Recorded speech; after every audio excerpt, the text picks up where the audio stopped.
live and online.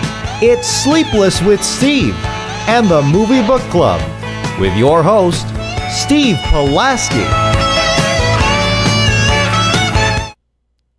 Back and better than ever, Sleepless with Steve live on YouTube. After a nice week sabbatical for the Thanksgiving holiday. Good evening. Dominic Guanzon joining me. Joe Viso still on a bit of a hiatus. He will join us again here in a couple of weeks. But in the meantime, though, capping off a great Thanksgiving week. We always take Thanksgiving week off. We'll be doing it again at the end of next month as well. Next month is really right around the corner, too, if you want to think of it like that.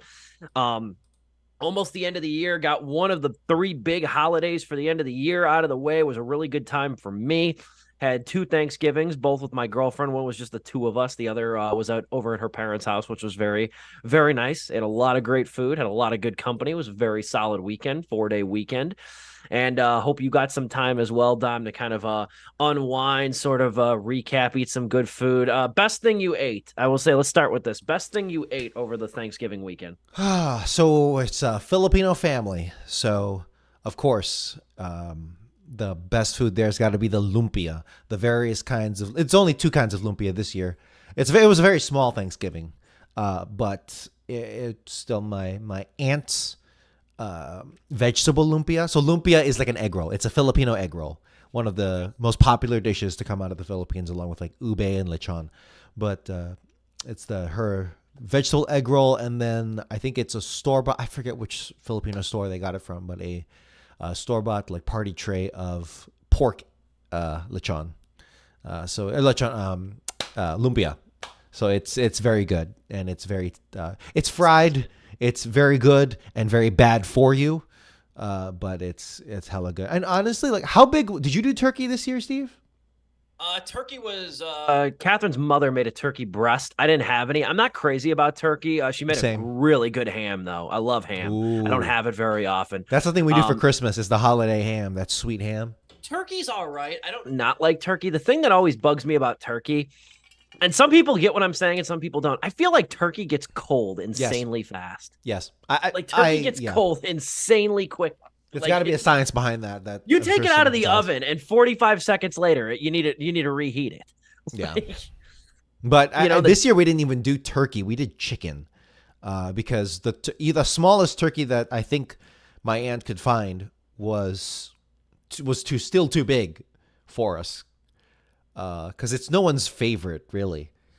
So we just wound up doing like I think a rotisserie kind of chicken. I don't think it's from Costco, but something like that.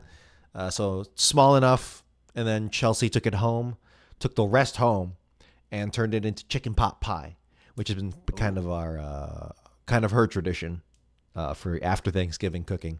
So yeah. Catherine knocked out a variety of potatoes too. It was very good. It was a very starchy Thanksgiving. I loved it. Yeah. Yeah, so glad to hear that. I was gonna say, going back to Filipino dishes, I haven't had many. The one I did have, because my mother worked around a lot of Filipino nurses. I might have mentioned this on the show in years past. She worked around a lot of Filipino nurses. They even said too, she made a hell of a pancit.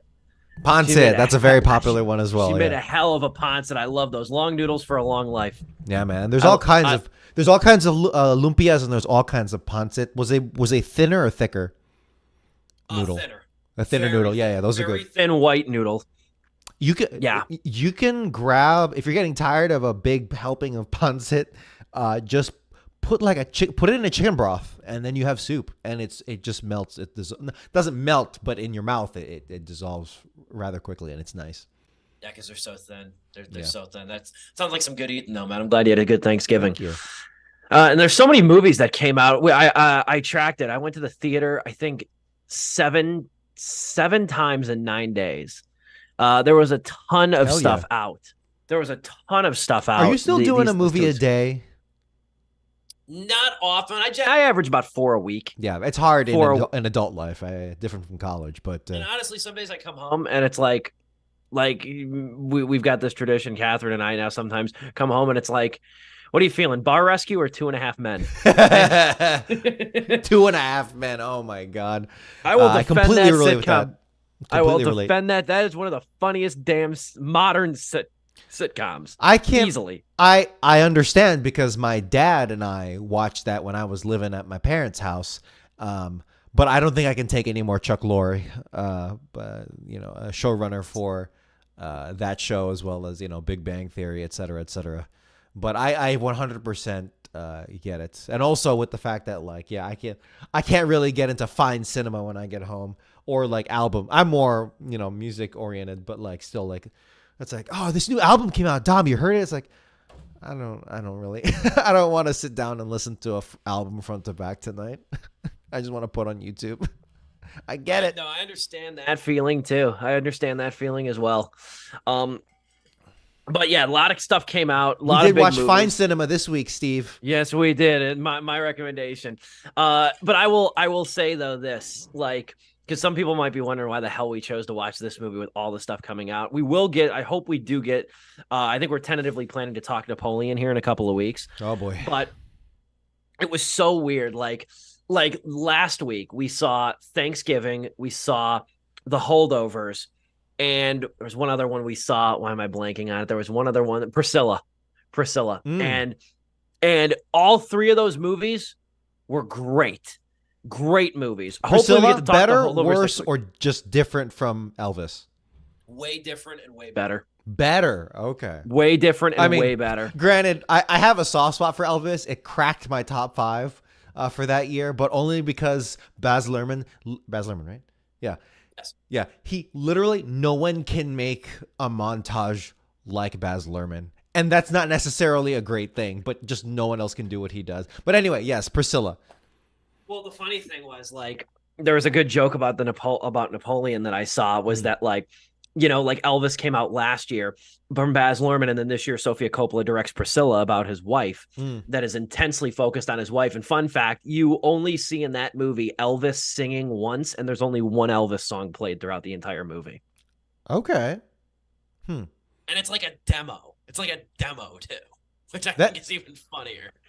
That comes off immediately. I haven't seen it, but that comes off as like, yeah. Remember that Jimi Hendrix biopic where they didn't play a single Jimi Hendrix song? It was just other rock music. Yeah, but this movie is about his wife. It's not about Elvis. That's the thing. Okay. The joke I saw though on Letterboxd, I had to laugh, was with Napoleon. It's like somebody commented, they're like, next year, can't wait next year for Sofia Coppola's Josephine. Okay. And I'm like, I will watch the shit out of that. That honestly, legitimately does sound like grounds for a great movie, because if Sofia Coppola just wants to pigeonhole herself as like, hey, let's do the wives of all these great figures that we just talk and read about. It's like, you know what? Yeah, that's some. I cringe at her story, but at the same time, I also completely relate to it. So, or rather, that does need to be said. That does need to be told. I do want to hear about this. I am, and here's the other thing too. I am not the biggest Sofia Coppola fan either. I'm really not. I've seen most of her movies, and The Virgin Suicides is really good. Lost in Translation to me was always kind of overrated. I like The Bling Ring. It didn't stay with me as long as I thought when I first initially saw it, but I do like The Bling Ring.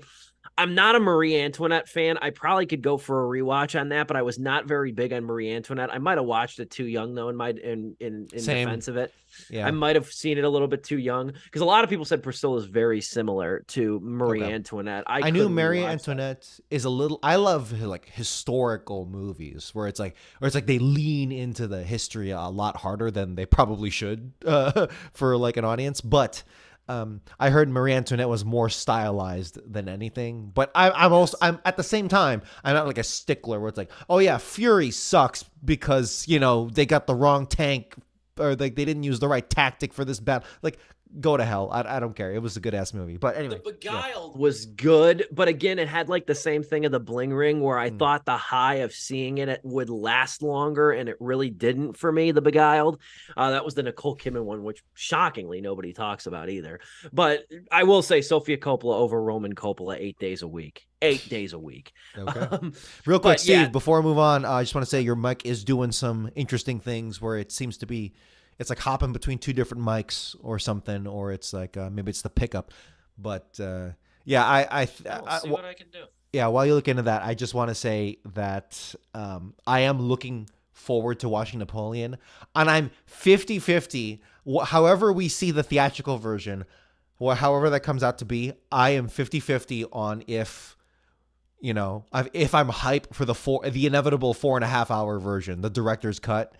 Um, because if it really leans into the history, I'm down for it. But I have a feeling that it won't, because some of the back and forth for the director of that film is like, this does not bode well. This does not bode well at all. Let me know if my mic's a little bit more stable now while I say this It too. sounds lower quality. Yeah, I'm using a webcam. I really think this USB port's going. Yeah, I think it might be, because that sounds like what's happening. Is there an external thing you can buy for a USB port, like to get more outlets or something? I know this is very technical. Yes, you can do that. I don't know if that's recommended for your setup, but yes, you can do that. I use it for work. I gotta buy something on Amazon after the show. Hey. Anyway, though, no, the other detail though, like with Napoleon, is that I'm almost at the point now, like and I'm kind of showing my hand here because I think we will review it later on next month. But I'm showing my hand and my thoughts on this though with Napoleon is that there's a part of me too, and I thought about doing this, but I really did want to see this movie. It's almost at the point now where it's like with Ridley Scott movies, I almost think you should just wait for the director's cut, even though it's very hard to pass up seeing a movie like that in the theater. Because I mean, Kingdom of Heaven was lambasted when it first came out. Kingdom of Heaven was lambasted when it first came out, the theatrical version, and then the director's cut came out, and people cited it as probably Scott's best movie, like a top 3 movie. It shows you how much is like left on the cutting room floor. And it's funny to me though, like in an age where movies are getting so long too in the theaters, I'm surprised that this movie was only 2 hours and 38 minutes too. I would have thought Scott would have had a little bit more runway. I mean, if Beau is Afraid can be 3 hours long, Killers of the Flower Moon can be almost 3.5. I was really surprised that I'm like, Apple really didn't want to take a chance and just see like 3 hours and 15 minutes for this thing. I think it would have helped it a lot, truthfully.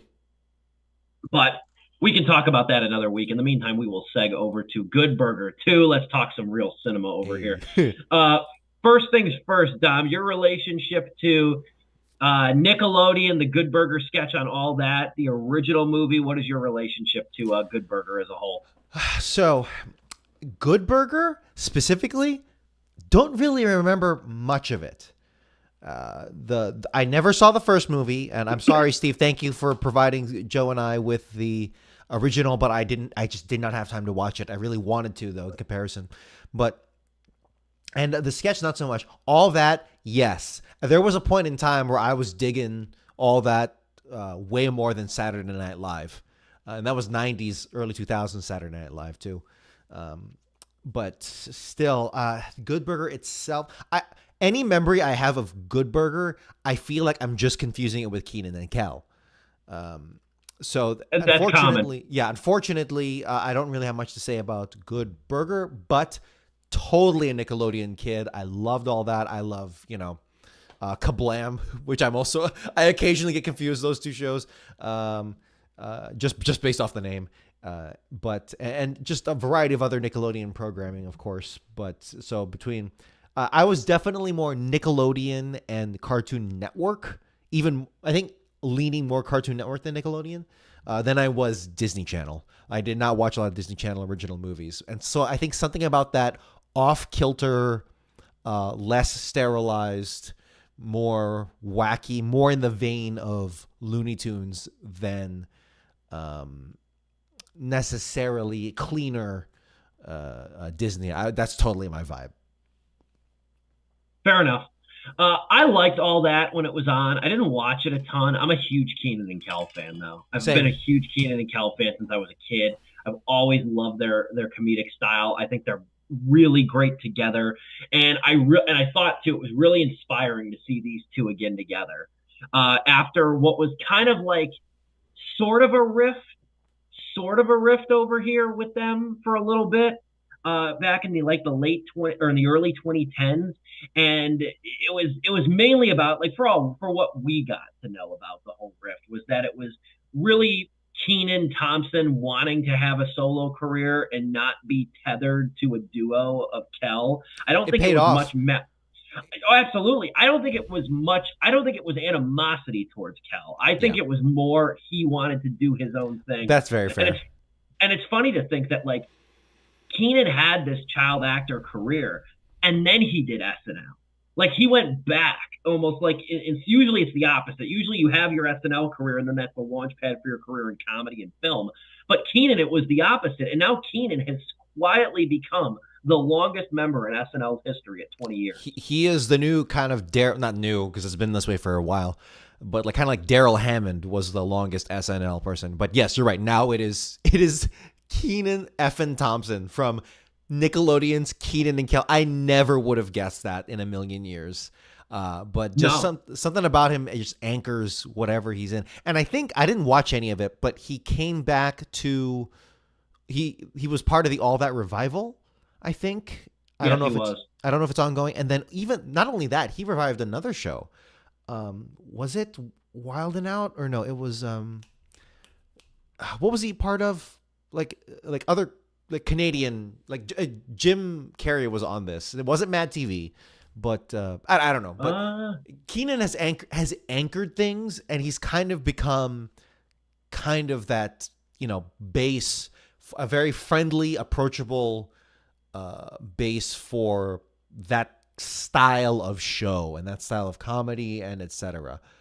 Which for some people it may sound like a negative if that's not their thing, but for what he does, what a career, just astounding, and honestly good for him.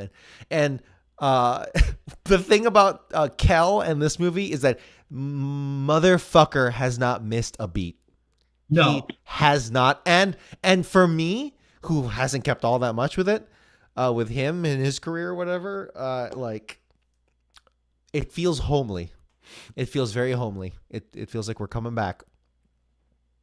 yeah, and Kel might not be super like as active. He does a lot of like I'm sure he's appearances done other as stuff. himself in Yeah, like reality shows and whatnot, but he's sure. kept up. He's been able to have a viable career too, not as much in the limelight as Keenan.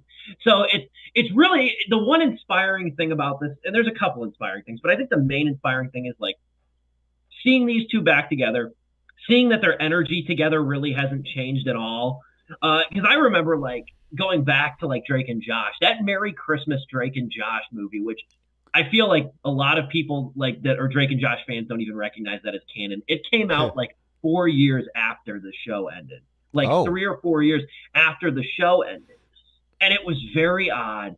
They tried to make it like a Hallmark Christmas special, like kind of thing.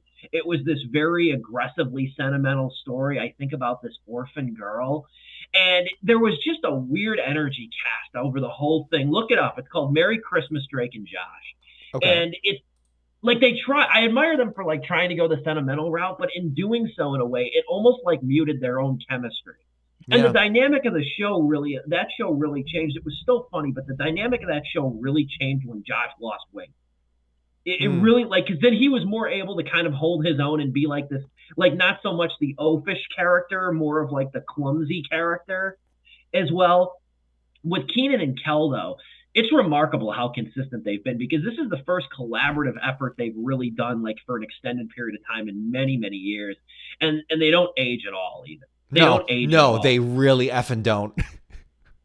It's so impressive just how looking at them like they're poor. I know it's makeup, but like, damn, their pores are effing incredible. Like, dude, Cal especially. It's like it's so funny. Cal has always sounded like he smokes 5 packs a minute, but Yeah. somehow he looks amazing. Like, god damn it. Before I hit puberty, I used to be able to do a pretty good Kel impression. Like, welcome to Good Burger, home of the Good Burger. Can I take your order? I can't I do it know as well as I could have, but tens of thousands of kids did the same thing as you did that very thing. And I swear to God, like this is a very uneducated Twitter take, but I feel like Keenan and Kel were like our generation's like Abbott and Costello for a hot minute. I don't know if there's another that can compare, maybe Drake and Josh, but something about Keenan and Kel specifically and the writer, what the writers put them through, what put those characters throughout the show, and then of course Good Burger, like is something about it hits different than other, kind of like odd couple pairings. The original Good Burger still holds a place in my heart. There was a 25th anniversary Blu-ray that came out last year that I got. That's how I was able to give you guys the codes as well for the Voodoo. And I watched it again last year, and it's one of those. It's very much a product of its time. It was a bitch to review because it's like it's so nostalgic for me, and it's very much ingratiated in that '90s Nickelodeon humor, and Sure. it led to one of the most contentious reviews on Siskel and Ebert, if you can believe it, and they both disliked it. Did you watch that clip I sent you? No, I really wanted to because it's like, oh my god, they're going in on Good Burger. What? So It's one of either two things: either they rip on it, or they're surprisingly disciplined. And but no, they rip on it. What happens is like Siskel hated it, and then Ebert didn't like it either. And Siskel's like eviscerating it. He goes, the whole thing is just dumb. I don't understand why one of the characters couldn't be smart. That would have set up a whole new litany of jokes. And then Ebert comes in. He goes, well, I didn't like the movie either, Gene, but I think you're being very harsh. And he goes, this is a movie made for 8-year-old kids who watch Nickelodeon. And then Siskel goes, oh, really, Roger? I thought it was made for their college professor fathers. That's a good comeback. That's a good retort. And then he goes, I don't think these characters are half as dumb as you're giving them credit for. I mean, they figure out the plot that the rival burger joint is going to take over their store. They save the store. I think they're very bright kids. And Siskel's like, of course they save the store, Roger. What do you think's going to happen? It's going to close? I want to watch that clip now. It's outstanding how mad they got. And they both didn't like it. That's the thing. It's not like Ebert was defending it really that harshly. He gave it 2 stars. That's some Windy City shit right there. That's classic. That's funny as hell, though. That's one of the funniest reviews. I had to rewatch that before I watched it. Good Burger. Just the words Good Burger leaving their mouths just sends me up a wall. It's like when they reviewed Scooby-Doo 2. When they reviewed Scooby-Doo 2 Monsters Unleashed, and Ebert had one of his great zingers in the very beginning of the review. He goes, our next movie is Scooby-Doo 2, or as it will be known in France, quite fittingly, Scooby-Doo Do. Stop. At any rate, though, yeah, it's been over 25 years that we've gotten some extended time with these characters. And, I'll say 2 things. Number 1, it's really fun for about 30 minutes. And number 2, it's not as catastrophic as Zoe 102. So I give it that. I give it those 2 perks, because after seeing Zoe 102, that really felt like sequel rock bottom in innumerable ways. Where this movie, when this movie, to summarize it plainly, when it focuses on Dexter and Ed, Keenan and Kel, it's very good. It's a very funny movie. It has a lot of the same spirit of the original. It's actually written by Kevin Coppola and Heath Seifert. Those were 2 of the writers on all that in Keenan and Kel. And you get that sense when it's just the 2 of them. The problem is it's very rarely the 2 of them. And it's one of those movies that is inundated with cameos. It's inundated with cameos. And it's also, fair or not, it's also very much a remake of the original Good Burger. Yeah. It's in a lot of ways, it's very much the same plot. Sure. And even the character is the sister of the villain. Jillian Bell is the sister of the villain who owned Mondo Burger in the original movie. I didn't watch the original, but even I could tell, I bet you they're just retread, because this sounds like a Good Burger sketch, or like what the plot to a Good Burger movie would sound like.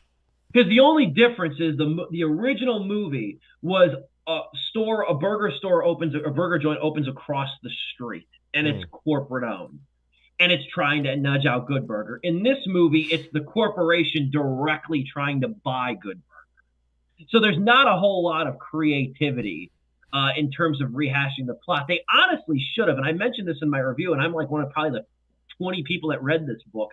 There was a sequel book to Good Burger. It's called Good Burger 2 Go. And it's about them trying to track down, if I remember correctly, they're trying to track down Ed to make more of his Ed sauce, because Good Burger ran out of Ed sauce. If I remember correctly, the book is called Good Burger 2 Go. It's written by Steve Holland. And I almost was wondering when this was first announced that they were going to take that plot, but I'm kind of glad they didn't. I read the book. It's not bad, but it was one of those things where it was like it was a better read because I think most of the book revolved around Dexter and a couple other people from Good Burger trying to find Ed. And it's like, well, why make Beavis and Butthead with just Beavis, or like Wayne's World with just Wayne? Yeah. You know what I mean? Like why I feel like that's a suicide attempt for a buddy comedy, is to try to leave the one out of the plot, but with this movie though, it's essentially, it very much is what it is. It knows what it wants to be. You can't take this movie seriously for any duration of time. I think the thing that makes this movie the most charming, though, is really when it's dedicated to focusing on Keenan and Kel. What do you think? Yeah, 100%. 10 minutes into watching this movie, I had a revelation, and I just saw it. I was like, oh, this is a stoner movie. And from there, all predilections were just thrown out the window, and suddenly I was grading on a curve. Kind of similar to how Ebert would be like, yeah, it's an Adam Sandler movie, so it is what it is, and I'm gonna grade it. I'm gonna give it stars based on that. And somehow when I lowered, I didn't have high expectations for this to begin with, but looking at it, I'm like, you know what? I'm having fun with this. I'm actually having fun with this. And it probably helps that work has been kicking my absolute ass this past month. So I am dirty and downtrodden and sitting on the couch and going, I'm going to watch Good Burger 2 tonight. That's what I'm going to watch tonight. But then, 10 minutes in, and the rapidity at which these jokes were flying off the shelf, flying off the Good Burger counter, I was like, you know what? Sometimes they don't hit, but it just keeps going.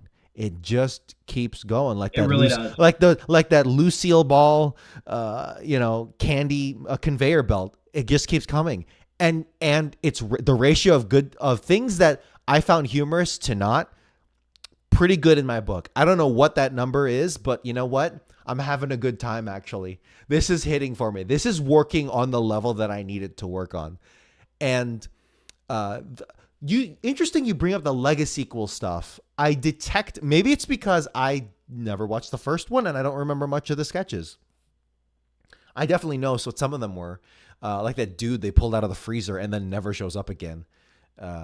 I thought some of the cameos, like that parody they were doing of the Imagine song, with all the celebrities. I'm like, okay, well that works because the whole point is it's making fun of celebrities. That's when fine. I saw all those names were going to be in the movie, I was glad that it was what it was. Yes, and it wasn't. Yeah, it's like, hey, let's throw in 20 side characters, like substantial side characters. They just pull away from the plot. But I don't know. I feel like I didn't get that vibe that you got there, because it's, dude, like the pro worker, anti-AI, anti-corporate messaging was strangely off the charts here, and I was impressed by that.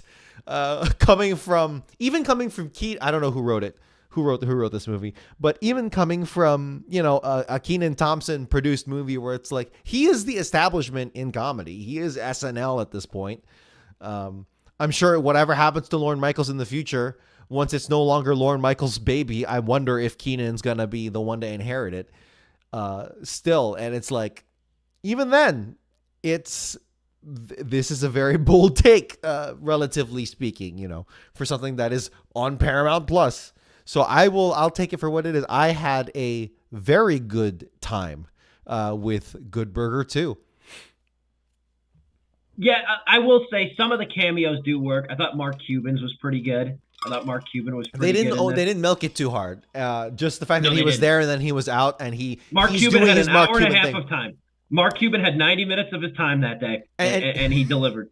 And he wasn't like a side character, like, oh, hey, I'm an employee. No, it's Mark Cuban doing a very Mark Cuban thing. So, and it did not feel like Simon Cowell's a cameo in the Scoob movie, which was just, get the hell out of here. What was that? Yeah, and then you also have like Rob Gronkowski's in it. the former Patriots tight end. Where was he in the movie? Rob Gronkowski is the one eating the burger while Keenan is overhearing Kel's conversation with Lil Rel Howery, and Keenan sprays him with the cleaning supplies. That's Rob Gronkowski. He did look familiar, but I assumed he was like some stand-up comedian. No, he was Rob Gronkowski. Yeah, okay. former Pats tight end. You know, if his film career, I hope it takes off compared to Tom Brady's, because that dude, great. He has a charm to him. He has a comedic charm to him because he is the oaf. Gronk is outstanding, and it's amazing that he got to fit in with the Patriots for as long as he did with that kind of personality. Yeah. Gronk's awesome. I've always liked him, and his brothers too, to their credit. Young Gravy's in this thing as well. He's a guy, I do not know much about him. Other than he makes like some very poor white dude rap music. That's about it. He's the DJ at the Good Burger party. Got it. He's the DJ. Oh, okay. It felt like they were lingering him a second or more to give him something. Okay. It's the first and only time Mark Cuban and Young Gravy will ever be in the same movie. I will put money on that. You know what? Honestly, my lack of criticism for the cameos just comes from the fact that I don't recognize the cameos. That's probably the reason why. That might help. Well, even there were some cameos watching this thing where it's like, I don't know. I'm getting old. I don't know who this is. There was the All That cameo, and I'm sure there were more. The All That cameo from what's her name? The lady, the customer. Yes, yeah. I like that cameo. Lori Beth Denberg. That's one of those homely cameos where it's like seeing Kel do his Kel thing. It's like seeing her do her thing. It's like, okay, this works, and I didn't milk it too hard. So yeah, she looks the damn same too. Lori Beth Denberg. She looks great. Oh my god, they all look great. You know, there was no Mr. Bailey though in this movie. You know, you remember? Oh, you didn't see the original Good Burger. Mr. Bailey was the manager. Was that the man? Was Dan? She's a fighter. Hold her tighter, Schneider. Oh no. Yeah, there was no Mr. Bailey cameo. I was like, I don't think there's gonna be one. I don't even know. I have to go back and watch. That was like, did they even put based on characters created by Dan Schneider in the beginning of this thing? I think they have to legally, but I was like, yep, there's no mention of Schneider in this whole damn thing. You know. And there was so much disgusting like food comedy here. People got drenched. And like, this is true Nickelodeon right here. It's like people got hit with sauces, people got hit with cream, people got hit with. Yeah, and that's the other thing too. At the very end, at like, you know, with Jillian Bell and everything, with all the sauces and the condiments and everything, like it's that slime shit Nickelodeon had for years. I don't even know if it's really still incorporated that much anymore. No. But no, it was. I mean, if you think back, like there was this real grotesque edge to Nickelodeon that was always about like dousing Hold that thought. people in Hold that liquid. Thought. And continue it, because I want to continue with that. Please. We might as well take the intermission here and come back with all the fluids that were instrumental in Nickelodeon in the 90s. I told you, there's a reason I picked this movie to review. I didn't think it was going to be great, but I thought it was going to be fun to talk about. Yeah. And fun to reminisce. So we will be back here in about 60 to 90 seconds. Do not go anywhere. This is Sleepless with Steve, live on YouTube on this Wednesday evening.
We are back from our Zoom-sponsored intermission. It is Sleepless with Steve live on YouTube, kind of rounding out our discussion of Good Burger 2. There's not a ton to say about this thing. Overall, I am surprised. I don't know if it's just given the nature of you being overworked or just being a little bit softer in your olden age.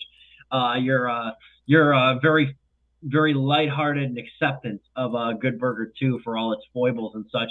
But you wanted to continue, though. We were talking about how like the 90s Nickelodeon was absolutely defined by slime and fluid and all this like grotesque like dumping stuff onto people like on the award shows and everything. Where did you want to take that? What did you want to add to that? Just to reminisce, it was such a strange culture.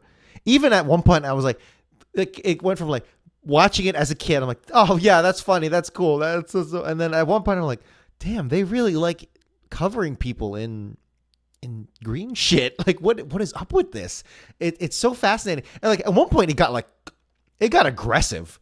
Like there's that one clip of Katy Perry at the award show, and the slime comes from a jet stream from like a surprise box from like this angle, and it's like she got hit in the face hard with that stuff. That's God, that could have concussed her. If you seriously, go back and I was like, that, I got concerned, but apparently she was okay from that. And like, yeah, for some reason, and yeah, it seeped into a lot of kids' culture.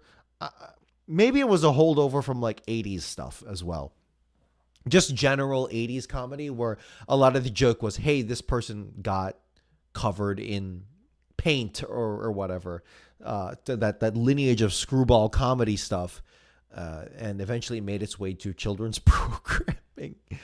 I feel like all the networks had their sort of thing. Like Nickelodeon had slime and sort of like light gross out humor. Disney was a bit more polished and sort of kid friendly and familiar. Cartoon Network kind of had a darker edge with some of its shows. It had a darker edge while keeping the animation was first and foremost. Nickelodeon had a shit ton of animation, don't get me wrong, but it feels like the marketing wasn't as heavy into animation because they veered into live action stuff as well. Meanwhile, Cartoon Network, because it started, Ted Turner bought it as just a place to rerun Hanna-Barbera shit.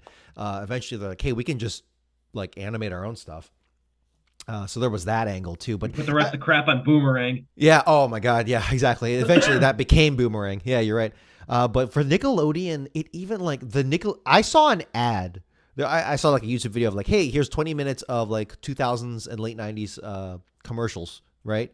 And one of them was the Nickelodeon Resort, and it was like 90 seconds of like kids and families getting covered in either genuine Nickelodeon slime or the water park was dyed green. And I'm like, holy shit, what is up with, like, it really was all about that green splat, that orange splat. And something about it like really resonates with a lot of people to this day. And I guess they leaned into that with Good Burger 2, which also, by the way, I have on the screen right now, the Good Burger to Go book by Steve Holland. How many pages? Do you even remember how many pages that was? Less than 200, like maybe 150. Sure. And what was the dialogue like? It was one of those like paperback books. You know what I mean? Yeah. One of those like cheap Scholastic paperbacks. I think I got it at a book fair, truthfully, in like grade school. I remember reading it. I remember reading it, and I remember thinking like nobody knows about this thing. Like it was kind of weird. It was just like I found it just in like a Scholastic book ad for like $4.99. Sure.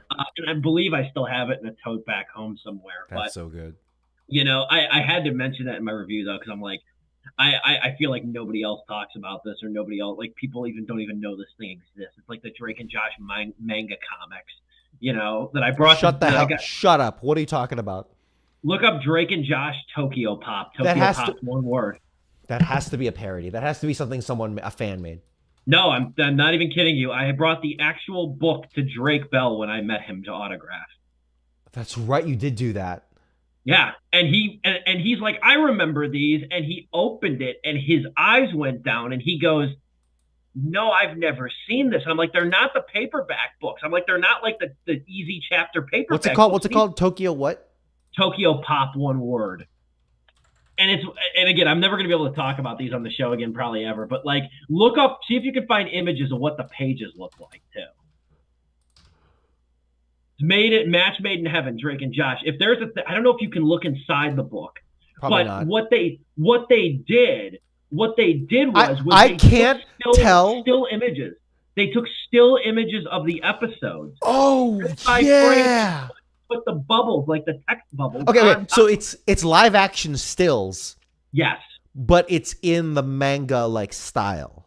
Yes. But not the animation. It's okay. I think I do know what you're talking about. It's like frame by frame stills with text bubbles, and then like on screen graphics like vroom and whoosh and stuff like that. I feel like they did it with Beyond Drake and Josh. They might have done another show with it. I genuinely can't. There weren't many of them. I think there was only technically 4 episodes, and they're just the episodes. That's all they are. And when I found out that Drake Bell was coming to my town like 5-6 years ago, I brought that because I'm like, I'm going to autograph this, and I bet he's never, ever seen this before. That's incredible. And he never did. And I actually got him off the cuff. He said, I don't even think Josh knows these exist. Because he saw it, and he nodded. He's like, I remember these. Then he opens it, and he starts paging through it, and he goes, what the hell? And I'm like, yeah, get your royalties, dude. I can't tell. I'm looking online for images, but I can't tell if it's like a meme, a fan-made creation, fan fiction, or the genuine. It was Drake and Josh Match Made in Heaven. That's the book. Because the 2 episodes that are in that book are the pilot and the Dune Buggy episode. That is some good nostalgia shit that people you would see like hour-long YouTube documentaries on that shit. That's awesome. It's wild. And I remember finding it at Barnes and Noble and thinking it was like one of the coolest things. I remember actually watching the Dune Buggy episode while reading the book when I was like 10. I was such an only child. That's so funny. But Good Burger 2, though. I think to conclude things with this, I think having high expectations for a Good Burger sequel 20 years later and then being severely disappointed or angry by it is kind of a you problem in a way. 100%. I think it's a you problem, and I think it's a waste of energy. Maybe 5 years ago when I was a bit more rigid, I probably would have harbored mass anger for this thing. It's not the most consistently funny, but it is kinetic. It's got a lot of energy to it. And it honestly is. It's not like Keenan and Kel do a ton of stuff together anymore. This is actually the first long-form thing they've done together in many years. That is absolutely an inextricable part of the charm of this thing, is seeing how these 2 people who have not acted together in many years fit like a glove together as great as they ever have. And when the movie focuses on those 2 characters, it does a lot of things right. I want to also give a quick shout out to Alex R. Hibbert, who plays Ed 2, Ed's son in the movie. And there's a whole extended joke, which is pretty funny, that like his wife and his 5 kids are all named after condiments, and then there's just Ed 2. And I didn't even catch that the first time. Yeah, he's like when he's introduced to this family, his daughter comes in. This is lettuce. But Alex R. Hibbert, who plays Ed 2, who's like the teenage son that works under him at Good Burger, I will admit he's probably not going to get a lot of credit for this movie, but he does a pretty good Kel impression. He does a pretty good Kel impression throughout. Anyone who can hit that voice is impressive to me. He looks the part and he sounds the part. So I want to give shout out to Alex R. Hibbert. Admittedly, though, it's 2 stars for me, which I think on a curve is probably like 2.5 for a Good Burger sequel. It's a hell of a lot better. I went into this with a lot of trepidation and a lot of it like nerves, thinking that this thing was going to be borderline unwatchable. And it's actually pretty watchable. And it did make me laugh a few times, which is a little bit more than I was expecting from a Good Burger sequel in 2023, especially after Zoe 102, still trying to get the rotten taste of that out of my mouth. I give it 2 out of 4 stars, but it's a kinder 2 out of 4 stars than it normally is. What say you? Yeah, this serviced everything that needed to be serviced in my funny bone. So you know what? I'm actually gonna give this.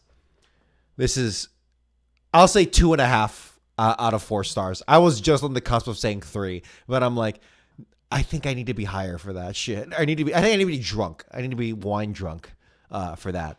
Drunk. Yeah, exactly. That's the only kind of drink I have, because red wine is the only healthy alcohol. But anyway, yeah, dude, 2.5 out of 4 stars for Good Burger 2.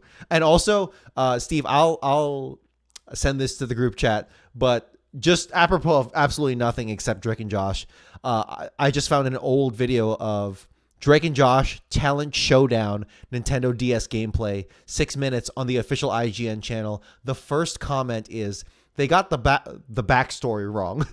I remember at one part, a girl says, "Aren't you that one guy that dressed up as a hobo?" And Drake angrily replies, "It was Albert Einstein. Josh should have been the one to say that because he's the one that dressed up as Albert Einstein in one episode. The creators of the game probably watched like 2 episodes and rushed the game." So that was from 5 years ago. So that comment. So you know what? People love that shit. Honestly, Steve, you should do a review, like a YouTube review of that book. You really should. That'd be something. I'm going back home. I know where it's at back home. I'm going back home. I might have to dig into that because, like I said, that is something I feel like nobody else had. Nobody else knew. Even Drake Bell didn't know what it was. To be fair, I'm pretty sure a lot of Nickelodeon kid stars had no idea of the merchandise that was being foisted upon their likeness. But still, it's probably true. But this thing was so obscure. It's so obscure. I even told the person I was with at that event, and that's how he will be named. The person I was with at the event too, I said, he's not going to know what this is. And he's like, I bet you he doesn't. I'm like, I do not think so, man, because even in school, nobody knew what these things were. I used to bring it to study hall. In like 5th grade, that Tokyo Pop book.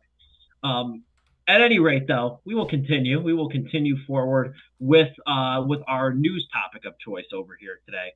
This is our news topic for today. It is Disney's Wish, which I saw over the course of the long holiday break. So that was an experience, a forgettable one, I might add too. And it's worth mentioning. I just want to start by saying this too, that like, man, it's been rough for Disney recently. And I know that's kind of funny to say about a multi-billion-dollar corporation that pretty much controls the film industry as we know it. But man, in terms of quality and in terms of like box office returns, they are in a downward trend here. And it's noticeable. And it's been continuing. Like watching Wish and really seeing how like forgettable and uninspired and manufactured this movie felt also made me think of last year's Thanksgiving release from Disney. Do you remember what it was off the top of your head? No, I don't. See, and that's a statement in itself. It was Strange World. Strange World. Okay. Yes.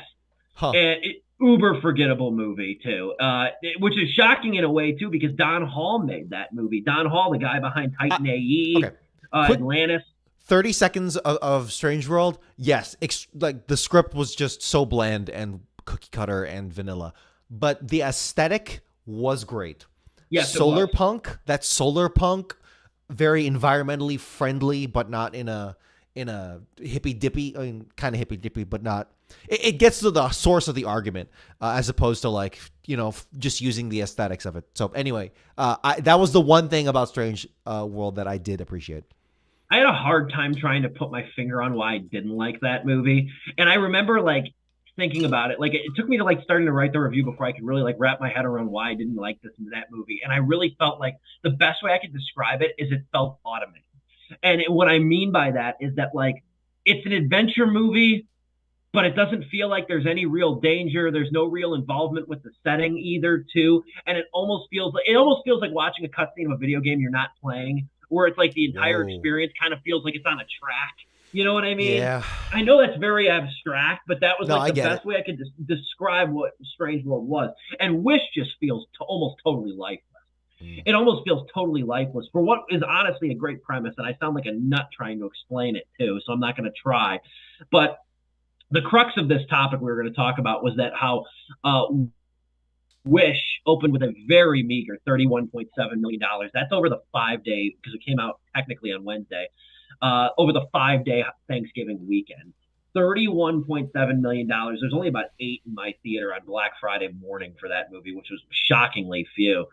And it continues this growing list of underperforming Disney movies. You have The Marvels, which is on track to be one of probably the worst performing Marvel movie in the MCU. This is post post like Elektra and all that crap, like talking exclusively MCU with the Marvels. Right. You have Indiana Jones and the Dial of Destiny, which is a little misleading. That movie was too goddamn expensive.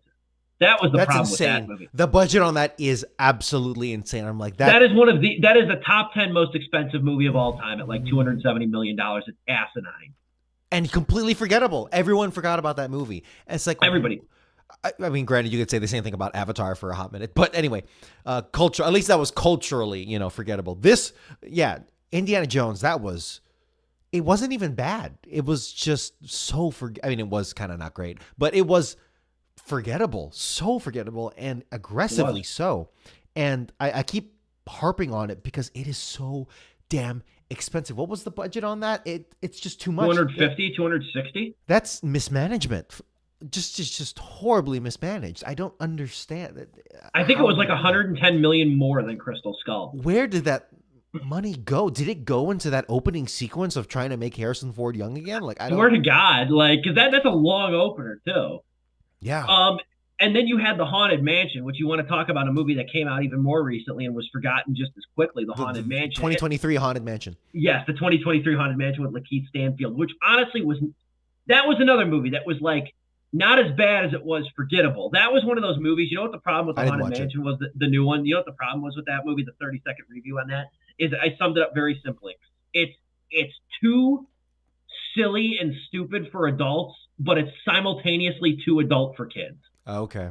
It's like too adult for like 10 and under, not in a bad suggestive way, but just like in terms of like apparitions and like what they're kind of going through. The aggressiveness of some of the action probably. And it's too silly for like adults. And it's not a stoner movie. It would not have made a good stoner movie. No. And it's like the Eddie Murphy movie has a terrible reputation, but I'm like, that was honestly more fun. That was a more fun movie. It's as short as a kid's movie needed to be anyway. So a family movie needed to be. I remember like distinctly, that was like 65 minutes or something like that. And I'm like, this is freaking short. Well, then I joke because the Eddie Murphy movie is called The Haunted Mansion. The new one that came out this year is just called Haunted Mansion. Give it another 20 years, they're going to come out with Mansion. And it's going to be R-rated, for Christ's sake. And then you had... That's good. And then you also had earlier this year with Disney, also under the Marvel umbrella, was Ant-Man and the Wasp: Quantumania, which I think did all right at the box office, but it also, I don't think it did what they wanted, number one, and number two, it was very poorly received, especially given the last two Ant-Man movies. The one real success they had this year, and honestly, of all these movies, I kind of wish this one would have failed the most just because I'm sick of these live-action adaptations with The Little Mermaid. Of all the movies that could have flopped for Disney this year, I wish that one wasn't the biggest hit because now we're going to get more of this shit. Like, that one made like over $500 million. But Wish is going to have kind of an uphill battle to even get profitable. Now, the one thing to note, though, about this movie, and I can't figure out why studios don't put a little bit more faith in their movies. I keep talking, we're going to hopefully review The Holdovers next week. The Holdovers is, as of today, now on video on demand to purchase. And it came out 2-3 weeks ago.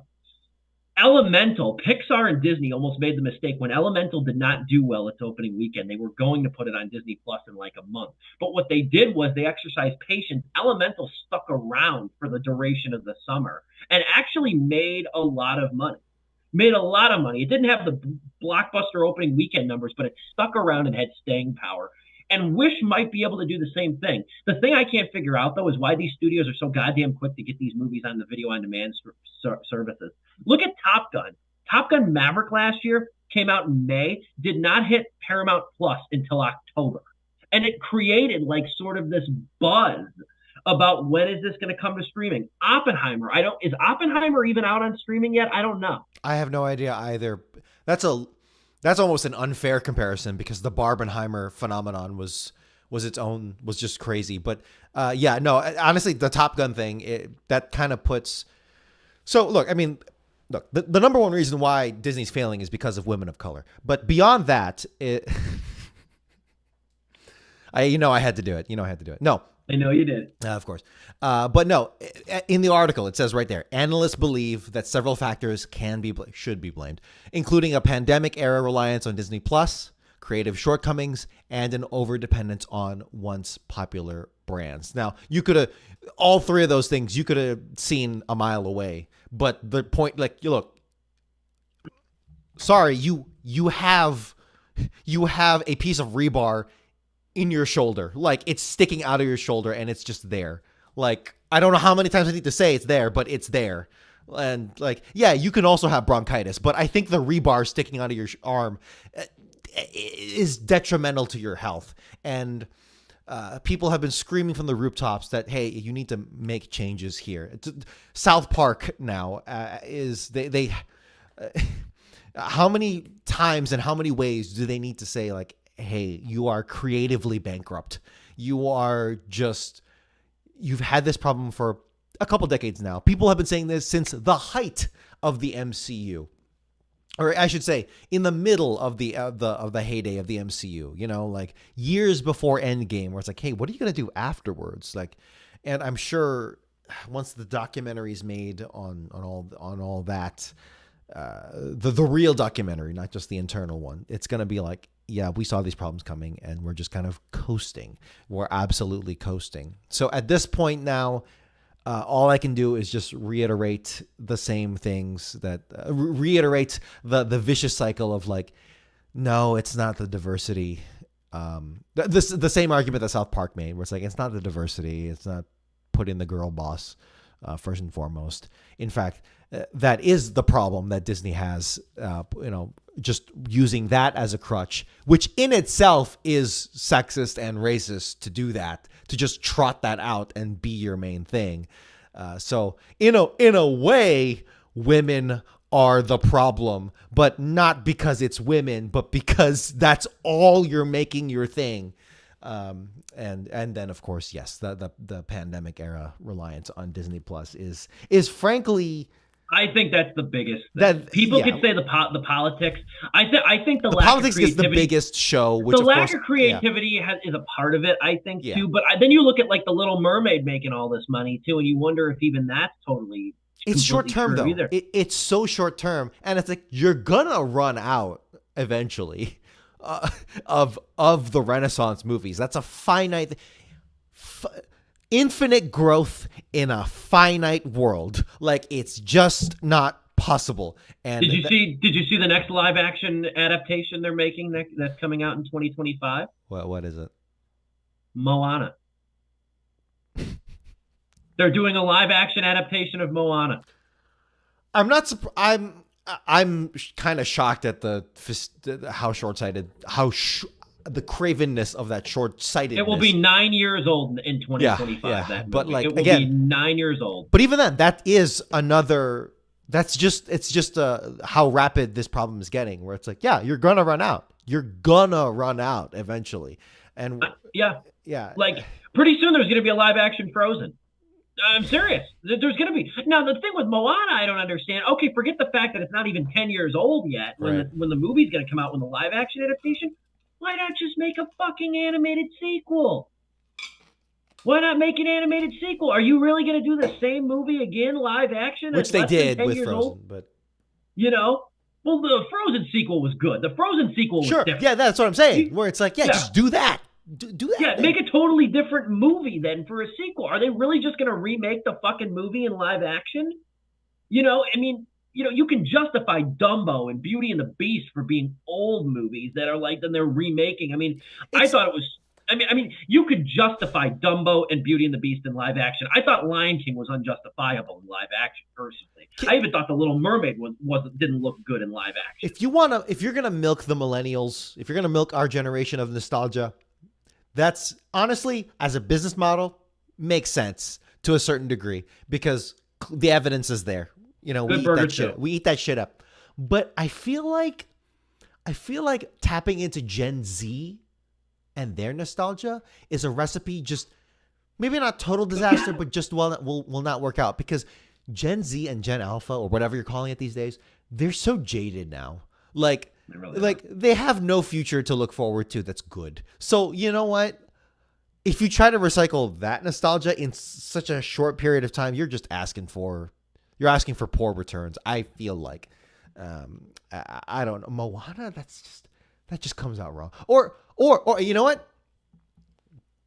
I don't know why I need to do this, but I'm gonna try and make this good because it's a Lin-Manuel Miranda product, right? Make it a Broadway musical, and then film that Phantom Event style, like they did with Hamilton. It sounds a hell of a lot better than a live action Moana. I'll tell you that much. It's different. The orchestration would probably be great. 100%. That's a way you could do it. I saw that in this article. I thought that was almost like burying the lead in a way of how like just desperate if they're gonna get like with this live action crap. I think that, like I said, I think the problem is very simple. I actually talked about this on my radio show the other day. I think the problem is very simple, and it is what they did during the COVID with Disney Plus. Yeah. In order to strengthen, I mean, what did they kill? What's that? They robbed tomorrow to pay today. That's what they did with the Disney Plus thing. Now, like with Mulan, you had to pay $20 to rent it, but at least they were getting some money. But when they put Soul and when they put Luca, when they put those movies on Disney Plus, they put the Plus, good shit. but without a paywall for some reason. When they did that, they essentially said that, yes, you can stay at home. And even when they were charging you $20 to watch Mulan, you know what? Okay, we were doing Sleepless during that time and stuff like that. One of us would take turns or whatever buying it. And then what we would do was we would like, you got the next movie to rent, I got the next movie to rent. We went kind of in a circle with that. Now, here's the thing. We're speaking as like, you know what I mean, at the time, single guys or whatever, we're only going to be the ones watching it and stuff. A family of 5, though, like that's a bargain. That is a total bargain to rent a movie at that price. And then you can pause for bathroom and snack breaks. That's invaluable. That's the price of a ticket in New York and California and even like AMC River East in Chicago. That's a steal for any family. Oh my God. That is a steal, a damn steal. And you can pause it too. Like that was the whole draw of that. And then when they started releasing those movies on Disney Plus without that paywall, like Luca and Soul, like that, I think that diminished the product. And then you have and then it was like Strange World came out on Thanksgiving last year. It was on Disney Plus before Christmas. And this sounds like such a privilege. This sounds like such a privileged take where it's like, are you really saying that Disney should charge for shit? They should make more money? It's like, yeah, I know how that sounds on the surface level, but there is a principle to it where it's not even a principle, but like it's a business decision. It's cheapening it for everybody, and also like I know Disney whatever, but you could say the same thing about video games too, where it's like exclusive video games where it's on one console. I know that hurts. It hurts me because I really want to play Spider-Man, the new Spider-Man, both of them, honestly, but it's only on PlayStation. It's not on Switch and it's not on PC, which are my 2 consoles, the only things I have. And, the vintage consoles, of course. The original Xbox is vintage, by the way. But anyway, yeah, it's like there is a larger thing that you can say about these. Look, I'm not gonna lambast anyone for pirating. That is a sacred internet way of life that I shall. You're not right, as an internet upon. user. Yeah, exactly. As a capital G gamer, we shall not speak ill of them. But there is for people we have purchasing power now. I think we can flex that, and I think it's so short-sighted in so many ways, and even in a way I can understand 2020, 2021. We were all going through some shit. We were just firing at the hip, trying to see what we could do to keep sane. So whatever, but like now it's biting you in the ass, and now you need to adjust in so many ways. So and what's crazy is that the Bob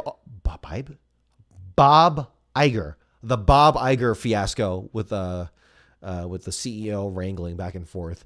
Man, I don't know now. I am glad. The one reason why I'm glad that Bob Iger came back as CEO is that people are going to realize now, hold on.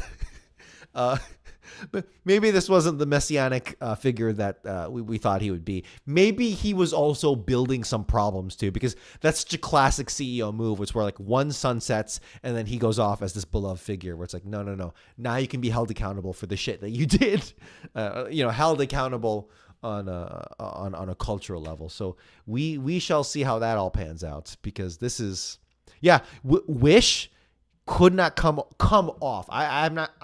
I didn't watch it. I can't truly be a judge of it, but it really does come off in the marketing sense as just a very generic, lackluster, limp-wristed, thing by Disney. And it feels very much like that. Now the thing was, I thought that the marketing campaign for that movie was kind of interesting because I don't feel like it gave away a ton of the plot in the trailers up front. Sure. It more sold you on the magic and sort of the allure of the animation, which is some very stellar animation, I might add. Okay, too. they did? Because to me, it was just the word wish. And I'm like, I don't know. It's a very strange premise. And the thing was, like, even the songs aren't that good. Even the songs are not that good. They're not memorable. You're not going to get a we don't talk about Bruno from this movie. You're really not. There's not going to be a big hit amongst it. The characters are hopelessly bland and generic, and it also feels like it also feels like very celebratory of Disney because this is also Disney's 100th year. So it almost unless you're feels Fantasia, you can't really do that too much. It almost feels like a Disney 100 celebration, and I will add to the end credits of the movie are because there's like a talking deer in it that's like unmistakably Bambi. There's a talking bear that's like unmistakably Baloo from Jungle Book. Like, be that as it may, though, the end credits. Are they doing like some multiverse shit? No, it's not that. It's just okay. like they're not saying that's Bambi and that's Baloo, but it gives you like when the animals one of the first things and again, I sound like I'm stoned talking about this, but sure. One of the first things they do when the magical star falls from the sky and makes all the animals talk. And then the animals start singing about like empowering this girl who has to like save all the town's wishes from the evil king and shit like that. It has like there's familiarity kind of built in and manufactured. But what I'm saying is the end credits of the movie show outlines of Disney characters. Like it's like, each director, writer, producer has their own panel, and then it's like a Stardust sketch of like Pinocchio, a Stardust sketch of Mickey Mouse, a Stardust sketch of Snow White, like during the end credits. And it's like, did I just watch an 85-minute Disney 100 celebration? Because it felt more like that than a damn movie. You know? So it doesn't have legs to stand on its own. You think? No, it doesn't. I'd be hard. And the only reason, the lead character is Asha. I can only remember that because that's the name of my cat back home. But next year, it's interesting though. I'd like to think, and it's Pixar too. I am really excited for Inside Out too. I am really excited for Inside Out. I think that has a hell of a lot of potential. I do have hope for it. I think that has a hell of a lot of potential. And then there's also a Lion King follow-up called Mufasa coming out next Christmas. I do not have hope for that. I do not have hope for that either. And I know we just railed on like sequels and like hammering away at the branding. For the record, I'm okay with a sequel or two if you really be careful with it. Toy Story is the quintessential example of like, hey, you can do this correctly. Wasn't Pixar's third movie Toy Story 2? I don't know, but like their first movie was Toy Story, and the first thing that they did a sequel of was Toy Story. So, you know what? It can after work. A Bug's Life. It's not inherently a bad thing. But we're just saying it's like you are just relying on this too, and you're wasting it. You are wasting it. You are. So you are. You're denigrating it. And it's, I'd be remiss if I didn't bring this whole last thing up to end the show here because Joe sent this in. The IndieWire article, which is really fascinating. Only one 2023 movie with a budget over $200 million has made a profit so far this year, and that's Guardians of the Galaxy Volume 4. That's a big statistic.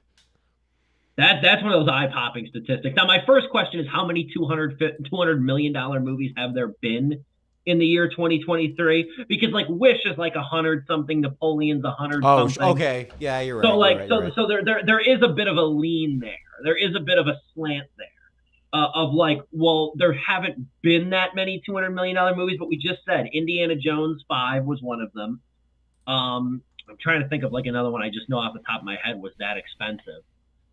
I know Indiana Jones 5 was the most expensive of the year. That's for damn sure. Mm-hmm. But I thought that'd be an interesting topic to discuss, and it sure was. And it ends us Absolutely. pretty much on time right here for another episode of Sleepless with Steve. The Holdovers next week. Paul Giamatti movie, Alexander Payne. I cannot wait to talk about that movie. Super excited to get your thoughts on that. More Payne from Alexander Payne. I love that man. One of my favorite directors, and he shines bright in this new movie. His work does, at least. He's not an actor. His work shines bright in this movie, though. We will talk about that next week on the show, along with whatever news comes across our desk. And now that the writers and actor strikes are over, there's a lot more news now coming out. There's a lot more interesting stuff coming out here that I'm super excited to touch on with you guys as well. So, Dom, I appreciate you running the show diligently and effectively as you always do. We will be back next week, same time, same place. For Dominic Guanzon, the unseen but still beloved Joe Viso, and yours truly, this has been Sleepless with Steve.